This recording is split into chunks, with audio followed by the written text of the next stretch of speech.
전원주택? 자기 그래서 요즘 전원주택 검색한 거야? 나도 좀 넓은 마당이 있는 집에서 살아보고 싶어. 아파트 너무 답답해. 그때도 말했다시피 도심이랑 그리 멀리 안 떨어진 곳에서 살려면 집값이 꽤 들걸? 아버님이 주신 돈 있잖아. 여보, 그건 안 쓰기로 한 거 아니었어? 뭐 살다 보면 마음이 바뀌기도 하잖아. 내가 봐둔 집이 있는데 같이 가볼래? 그렇게 전원주택에 살고 싶어? 응, 내 소원이야. 제발, 응? 그래, 집 보러 가는데 뭐 돈 드는 것도 아니고 가보자. 단 한 번도 뭘 사달라는 말도 한 적 없는 아내가 갑자기 전원주택에서 살자고 하니 좀 당황스럽긴 했습니다. 하지만 여자들은 좋은 집에서 자신만의 색깔로 집을 가꾸고 꾸미는 걸 좋아한다는 걸 알기에 저도 아내에게 그런 행복을 주고 싶었습니다. 아내가 본 집은 넓은 마당에 2층으로 된 전원주택이었습니다. 하지만 내부는 낡아서 리모델링이 필요한 상태였죠. 나 여기 너무 마음에 들어. 계약할래. 당신 진심이야? 응, 살고 싶다고 했잖아. 갑자기 너무 성급하게 결정하는 거 아니야? 아니야, 충분히 조사해보고 내린 결정이야. 내가 리모델링 업체랑 알아볼게. 당신은 집에 대해서 신경 하나도 안 써도 돼. 내가 다 할게. 혼자서 할 수 있겠어? 재밌을 것 같은데? 너무 좋다, 이 집. 아내는 그날 이후 리모델링을 한다고 매일매일 집을 비우는 일이 허다했습니다. 늘 깨끗했던 집도 날이 갈수록 엉망이 되었고 퇴근하면 반겨주던 아내는 늘 외출 중이었죠. 왜 이렇게 늦었어? 아, 오늘 집에달 전등 좀 보러 다녔어. 시간이 이렇게 된 줄 몰랐네. 너무 무리하는 거 아니야? 재밌어. 내가 발품 팔아서 하나씩 고르는 재미가 얼마나 쏠쏠한데. 그냥 리모델링 업체에다 맡기는 게 어때? 요즘은 알아서 다 해주던데. 싫어. 공사는 몰라도 소품, 벽지, 가구 다 내 손으로 고르고 싶어. 아니, 너무 힘들어 보이니까 그렇지. 그리고 퇴근하고 자기가 없으니까 너무 허전해. 미안해. 되도록 퇴근 전엔 집에 있을게. 집 청소도 해야겠다. 그 전에 나 좀 먼저 씻을게. 아내는 매일 집을 핑계로 쇼핑을 했습니다. 아내가 씻고 있는 동안 쇼핑 목록을 살펴보니 욕실 제품들, 주방용품들, 그리고 갖가지 생필품들이 있었죠. 전 아직 거기서 살지도 않는데 이 많은 것들을 왜 샀는지 이해가 안 됐습니다. 그리고 아내의 백 사이에 보이는 명함이 제 눈에 띄었습니다. 전 아내 몰래 그 명함을 받고 거긴 한 남자의 이름이 적혀 있었습니다. 누구지? 아무리 생각해도 모르는 사람이었습니다. 집 리모델링과도 관련 없는 사람이었죠. 좀 찝찝했지만 아내의 사생활이기에 명함을 아내 백 안에 다시 넣어두었습니다. 하지만 아내의 행동은 갈수록 이상했습니다. 늦은 밤 문자를 받고 다른 방으로 가서 1시간 이상씩 전화를 하질 않나. 한 번씩 옷도 예쁘게 차려입고 도시락을 싸서 어디론가 나가기도 했습니다. 웬 도시락이요? 아, 리모델링 해주시는 분들 먹을 것 좀 싸봤어. 근데 너무 정성 들인 거 아니야? 새벽부터 준비하던데. 그리고 이런 데코레이션이 굳이 필요해? 그 사람들은 배만 채우면 될 건데. 그래도 정성이란 게 있지. 그래야 우리 집을 더 잘 고쳐주지 않겠어? 어머, 시간이 이렇게 됐네. 나 옷 갈아입어야겠다. 공사장 인부들 도시락을 싸는데 왜 과일에다 하트를 그리는 건지, 그리고 전복에 장어에 몸에 좋다는 비싼 음식들을 도시락에 담았습니다. 전 그때까지만 해도 그러려니 생각했죠. 아내가 옷을 입는 동안 저는 쓰레기라도 버리러 가야겠다고 생각했고 집안 쓰레기통을 비우고 있었습니다. 그런데 서재 쓰레기통에서 여러 가지 영수증이 버려져 있었습니다. 영수증에 적힌 걸 보니 란제리와 화장품을 산 영수증 수십 장이 쓰레기통에서 발견됐습니다. 속옷 하나도 그냥 시장통에서 3개 10,000원 하는 걸 사입던 아내가 백화점 란제리 코너에서 고가의 란제리들을 여러 장 산 걸 보니 아내가 의심스러워지기 시작했습니다. 늦은 외출, 알 수 없는 사람과의 통화, 하트가 들어간 도시락, 그리고 란제리. 내가 알던 아내의 모습이 아니었습니다. 만약 아내가 외도를 한다면 한시라도 바로잡아야 한다는 생각이 들었습니다. 돌아가신 아버지처럼 그렇게 아내를 잃고 싶진 않았습니다.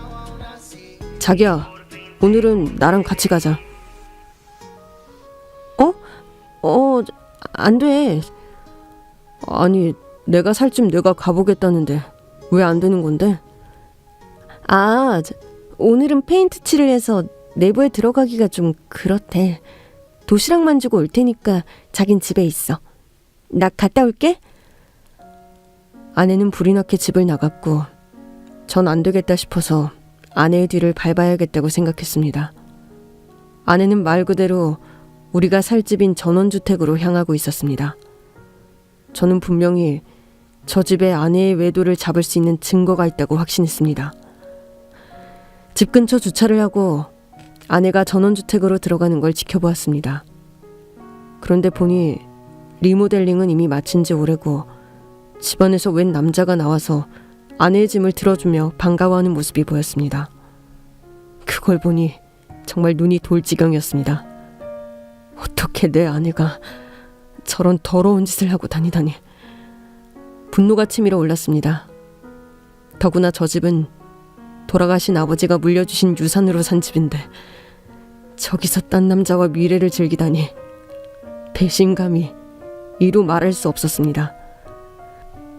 세상 여자는 날 떠난 어머니처럼 다 똑같다는 생각을 하고 살아왔는데 아내를 만나 어머니를 원망하는 마음은 눈 녹듯 사라지고 있었습니다. 그런데 날 버린 어머니와 똑같은 짓을 하고 돌아다니다니. 아내는 날 버리고 떠날 준비를 하고 있었던 겁니다. 아내가 너무 믿기도 했지만 절대 아내를 딴 남자에게 뺏길 수 없다는 생각에 저 집으로 당장 쳐들어가기로 마음먹었습니다. 집을 향해 걸어가면서 내가 감당하지 못할 장면이 보이면 어떻게 대처해야 할지 막막했습니다. 현관 손잡이를 잡고 망설이고 또 망설였습니다. 내 인생은 결국 이거구나. 내 주제에 무슨 아내란 생각이 머릿속에서 떠나질 않았습니다. 아내와 좋았던 기억이 다 거짓말이었구나. 이 모멸감은 정말 절 미치게 만들었습니다. 그 순간 이성을 잃고 현관문을 벌컥하고 연 뒤 아내를 찾았습니다. 여보, 주희야, 어딨어? 어딨냐고? 1층 어디에도 아내는 보이지 않았고 전 미친 듯이 아내를 불렀습니다. 2층으로 막 올라가려고 하자 아까 본 남자가 계단으로 내려왔습니다. 누구시죠? 야, 이 새끼야, 그건 내가 묻고 싶은 말이다. 네가 뭔데 내 집에 있는 건데? 왜? 빨리 박주희 불러와. 빨리! 아니, 이거 놓고 말씀하세요. 사모님, 지금 큰 사모님 목욕시켜드리고 있는 중입니다. 사모님? 그리고 큰 사모님? 전 도대체 이게 무슨 말인지 도통 이해가 안 됐습니다. 목욕 끝나시면 응접실로 모시고 내려갈 테니까 조금만 기다리세요. 당신은? 그럼 당신은 누군데? 전 큰 사모님께 크게 신세를 졌고 지금은 사모님의 매니저입니다. 현재는 큰 사모님 일을 봐드리고 있고요. 아니, 그러니까 큰 사모님은 누구고 사모님은 누군데? 감정을 좀 추스르시고 잠시 기다리세요. 곧 내려오실 겁니다. 전 이게 무슨 상황인지 이해가 안 됐습니다. 1분이 정말 1년 같았습니다. 기다리는 내내 안절부절하지 못했죠. 그런데 2층에서 인기척 소리가 들렸고 바로 아내를 찾으러 달려갔습니다. 여보! 어머, 당신이 어떻게 여길... 당신 여기서 도대체 뭐 하는 거야? 어? 이 남자 누군데? 그리고 큰 사모님? 그게 누군데? 여보, 너무 놀라지 마. 당신을 너무 보고 싶어 하는 분이 계셔. 뭐? 날? 화내지 않겠다고 약속해. 제발. 아내는 방문을 열고 휠체어를 탄 한 중년 여성을 모시고 나왔습니다. 전 도대체 저 중년 여성이 누군가 한참을 봤습니다. 그런데 제가 평생 원망하고 미워하던 그 사람, 바로 친어머니였습니다. 아니, 당신이 어떻게 여길... 현우야, 내 아들 현우야. 순간 이건 꿈이라고 생각했습니다. 다시는 꾸고 싶지 않은 악몽. 하지만 이 순간은 꿈이 아니라 현실이었고 이 현실을 어떻게 받아들여야 할지 혼란스러웠습니다. 여보, 내가 다 설명할게. 어머님은... 누가 어머니야? 누가? 여보, 제발 진정 좀 하고 내 말 좀 들어봐, 응? 아내는 아버지가 돌아가신 뒤 말하지 못할 비밀 하나를 알게 되고 말았습니다. 아버지가 투병 생활을 하시는 동안 아내는 하루도 빠지지 않고 아버지를 간호했죠. 그런데 언젠가부터 매일 아버지 병실을 창가에서 한참 동안 바라보는 한 중년의 여인이 있다는 걸 아내가 알게 됐다고 합니다.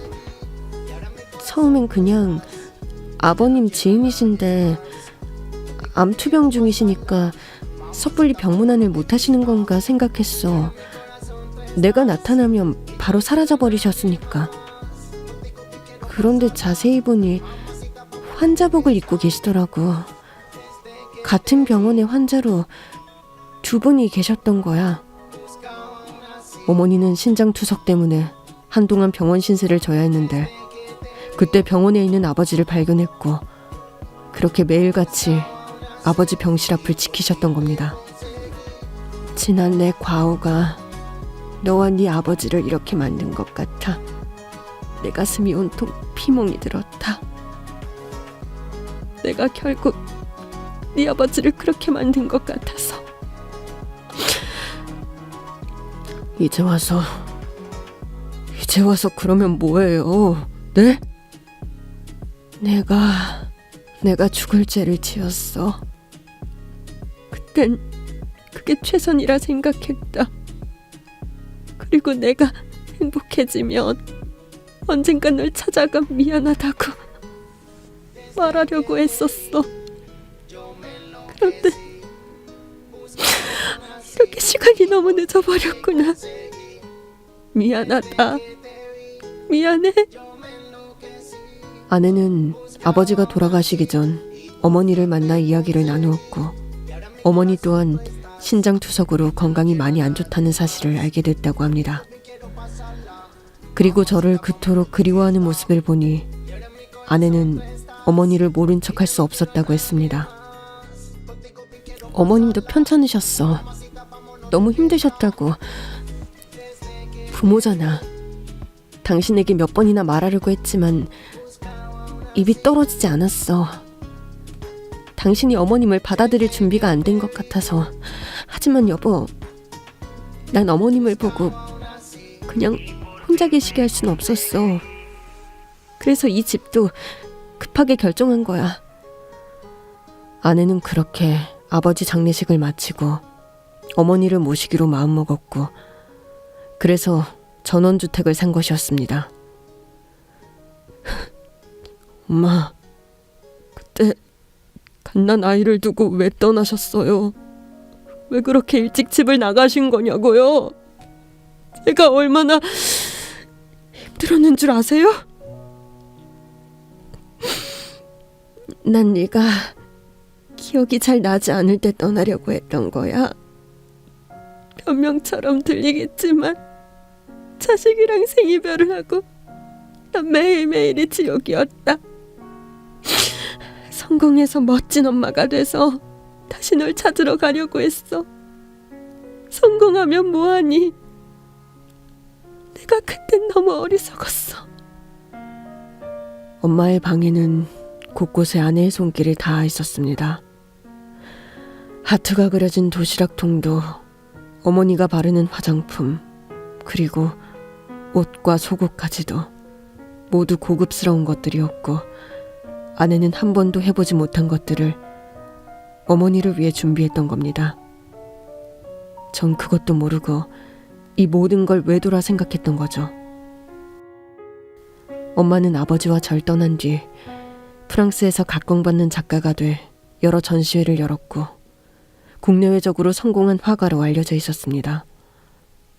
아버지는 제가 어머니의 모습을 혹여나 보게 될까봐 어머니가 나오는 뉴스나 신문은 모두 감춰버렸다고 했습니다. 성공 뒤에 감춰진 어머니의 그늘. 어머니는 아버지와 절 버린 것이 평생의 한으로 남아 병을 얻게 되었고, 현재는 말기암 환자로 하루하루 정리를 하고 계신다고 했습니다. 주희가 아니었으면 난 너도 못 만나고 혼자 쓸쓸히 죽었을 거야. 내가 죽을 날을 앞두고 있으니 너와 나를 만나게 해주려고 얼마나 애썼는지 몰라. 우리 며느리가 날 살린 거야. 고맙다. 정말 고마워. 아내는 어머니가 편찮으시다는 말을 듣고 저와 어머니를 만나게 해주고 싶었다고 했습니다. 왜냐면 어머니에겐 시간이 그렇게 많지 않았으니까요. 폭풍 같은 하루가 지나고 전 아내와 많은 이야기를 나누었습니다. 여보, 사실 난 당신이 다른 남자와 외도를 하는 줄 알았어. 지금 생각해보면 정말 말도 안 되는 생각을 했었어. 정말 미안해. 나라도 그랬을 거야. 아내가 안 하던 행동을 하니 의심스러울 수밖에. 그런데 여보, 난 당신이 원하든 원하지 않든 어머니와 하루빨리 화해해서 좋은 추억을 가졌으면 하는 바람에 당신과 의논도 하지 않고 어머님을 여기로 모신 거야. 내가 만약 병원에서 어머님을 모른 척 했다면 나도 평생의 한으로 남았을 거거든. 2번 실수는 하고 싶지 않았어. 2번? 2번 실수라니. 아내는 부모에게 버려진 뒤 시설에서 자라면서 학창시절 친어머니가 자신을 찾아온 적이 있다고 했습니다. 아내의 부모님은 아내가 돌도 되기 전 이혼을 했고 아내는 그렇게 부모님에게 버림을 받았습니다. 하지만 자식과 부모의 관계가 그렇게 쉽게 끊어질 수 있던가요? 아내의 어머니는 시설에 있는 아내를 찾아온 적이 있다고 했습니다. 주희야. 주희야. 누구세요? 엄마야. 엄마 기억 안 나지? 원장님, 저 엄마 없잖아요. 이 사람 모르는 사람이에요. 주희야, 주희 어머니셔. 널 찾기 위해 오랜 시간이 걸리셨단다. 오랜 시간? 버리고 갈 땐 언제고 이제 와서 엄마라고. 그 오랜 시간 동안 당신이 뭘 했는지 알 수 없지만 난 당신을 매일매일 저주하며 살았어. 그리고 내겐 부모가 없어. 18년 전 난 차디찬 길가에 버려졌어. 그날 이후로 내겐 부모란 존재는 쓰레기 같은 거나 다름없었어. 강아지도 자기 새끼는 챙기는 거 알지? 난 걔만도 못한 거지. 당신이 날 이렇게 만들었다고. 주희야, 그땐 네 아빠랑 이혼하고 돈이 너무 없어서 널 키울 수가 없었어. 엄마도 너무 힘들었다고. 주희야, 엄마 한 번만 용서해주면 안 될까? 용서? 용서도 받을 자격이 있는 사람한테만 주어지는 권리야. 당신이 굴할 권리 없어. 당장 내 눈앞에서 사라져. 그게 당신이 나를 위해 해줄 마지막 선물이야. 그러면 한 번만 널 안아보면 안 될까? 그 더러운 손으로 날 만지지 마. 소름 돋아. 아내는 그렇게 자신을 찾아온 친어머니를 모질게 대했습니다. 근데 지금 너무 그게 후회돼. 내 이기적인 자존심이 엄마를 보내버렸어. 나도 엄마랑 똑같은 사람이 됐더라고. 엄마가 날 버렸듯 나도 엄마를 버렸으니까. 근데 시간을 되돌리기엔 너무 늦었더라고. 아내는 친어머니를 찾아갔지만 친어머니는 이미 세상을 떠난 뒤였습니다. 어머니는 홀로 사시면서 아내의 어릴 적 사진들을 보며 내내 눈물만 흘리다가 결국 극단적인 선택을 하게 됐고 홀로 세상을 쓸쓸하게 떠나시게 됐다고 합니다. 만약 그때 내가 엄마를 안아줬더라면 이렇게 눈물을 흘리며 후회하지 않았을 거야. 가족을 원망하는 건 정말 쓸데없는 감정이야. 가족이란 이름 아래 모든 것이 이해되고 용서할 수 있는 건데 내가 뭔데 엄마를 심판했는지 너무 기가 막혀. 엄마를 그렇게 떠나보내고 난 매일같이 엄마를 찾아갔어. 돌아가신 뒤에 미안했다고, 너무 그리웠다고 내 진심을 말하게 된 거야. 그래서 난 당신이 어머니를 만나서 당신이 어머니를 얼마나 그리워했는지 이야기한다면 모든 것이 자연스럽게 해결이 될 거라고 생각했어. 여보, 부탁이야. 어머니를 다시 안아드려. 전 아내의 이야기를 듣고 많은 생각이 들었습니다. 원망하며 사는 제 인생에서 남는 건 하나도 없었습니다.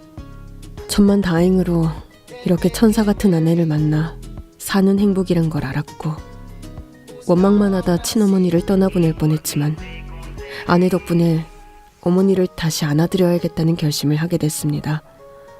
엄마, 현우야, 보고 싶었어요. 너무 그리웠고요. 그런데 저 혼자만 그렇게 생각하는 것 같다는 어리석음이 원망으로 남았던 것 같아요. 엄마는 날 전혀 그리워하지 않는데 날 버리고 떠난 사람인데 라고 생각했어요. 그런데 전 정말 엄마를 그리워하고 보고 싶었었어요. 엄마, 단 한순간도 널 잊은 적이 없단다. 네가 내 품에서 잠들던 밤들, 그리고 첫 걸음마를 떼고 나에게 안겼던 추억, 정말 잊을 수가 없었어. 너에 대한 그리움을 난 그림으로 표현했고 그 진심이 너에게도 닿길 늘 바랬어. 현우야, 엄마를 용서해 주겠니? 엄마. 그렇게 전 엄마를 꼭 안아드렸고 아이처럼 엄마 품에서 정말 많은 눈물을 흘렸습니다. 엄마 작품의 주제는 선, 태양이었고 저에 대한 추억을 캔버스에 담았습니다. 전 어머니의 그림을 보면서 지난 시간 동안 엄마가 절 얼마나 그리워하며 사셨는지 알게 됐습니다. 하지만 저와 엄마에게 주어진 시간은 그리 많지 않았습니다. 신장 투석을 받고 있었던 엄마는 점점 건강 상태가 악화됐고 하루하루 기력을 잃어가고 있었습니다.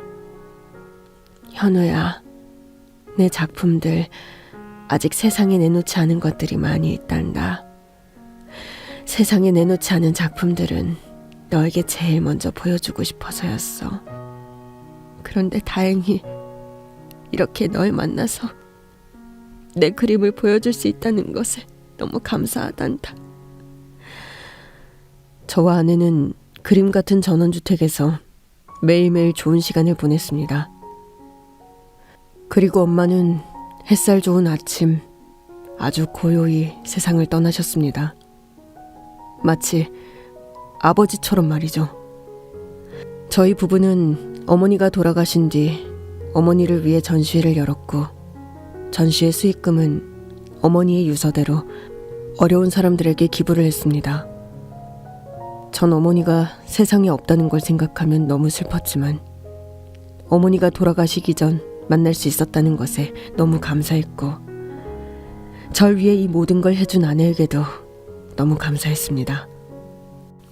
내 인생은 끝이 보이지 않을 것 같았어. 꼭 어두운 터널처럼.